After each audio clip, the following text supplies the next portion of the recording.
Sekarang crossing. Oh, ini bahaya pemirsa. Dan luar biasa. 2 save dari Iman Arif. Enzo Nambu, crossing yang sangat baik tadi, swing in. Melihat bagaimana beri. Oh, peluang pemirsa. Sangat baik. Lagi-lagi, ini adalah save yang keempat dari Imam Arif. Tadi upaya dari Yakob yang coba untuk melakukan body shape yang bagus tadi. Adilson.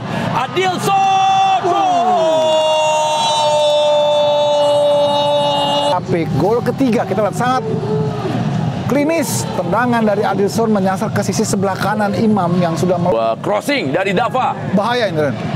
Oh, luar biasa. Kemudian bola crossing berbalik arah. Lasinari gagal untuk bisa mengantisipasi Arfan lagi kepada Adilson. Berbahaya. Shooting Adilson. Luar biasa. Dia melewat satu pemain dan shooting sangat keras ke sisi sebelah kiri. Menekuk Lasinari ataupun juga. Oh, ini dia peluang. Luar biasa. Anda lihat Yandi membuka ruang. Yandi.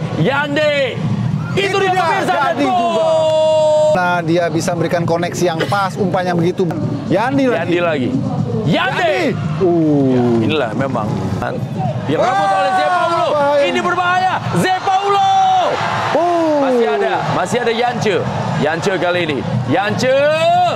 Sangat baik. Bahaya. Dan sekarang dua orang. Apakah ini menjadi sebuah peluang? Dan kita lihat Adilson. Bukan dipercaya. Semakin berkelas, menembus batas kepuasan berkendara. All New Honda PCX, the ultimate excellence.